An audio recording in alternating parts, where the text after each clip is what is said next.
বিএনপির ভারপ্রাপ্ত চেয়ারম্যান তারেক রহমান ঘোষিত রাষ্ট্র কাঠামো মেরামতের ৩১ দফার প্রচারপত্র বিতরণ এবং ধানের শীষের পক্ষে গণসংযোগ করেছেন কিশোরগঞ্জ জেলা বিএনপির নেতা এবং সুপ্রিম কোর্টের আইনজীবী ব্যারিস্টার আতিকুর রহমান।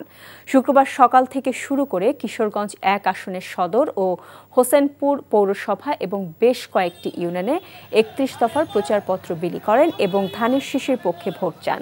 এ সময় ব্যারিস্টার আতিক বলেন, ফ্যাসিস্ট শাসনামল দেশের যে ক্ষতি করেছে তা কাটিয়ে উঠতে প্রয়োজনীয় সংস্কার ও উন্নয়নের জন্য বিএনপির বিকল্প নেই। আগামী ফেব্রুয়ারির নির্বাচনে ধানের শীষ মার্কায় প্রার্থীদের ভোট দিয়ে দেশের উন্নয়নে তারেক রহমানের হাতকে শক্তিশালী করার আহ্বান জানান ব্যারিস্টার আতিক। জেলা বিএনপি এবং অঙ্গ ও সহযোগী সংগঠনের বিভিন্ন পর্যায়ের নেতারা এ সময় তার সাথে ছিলেন।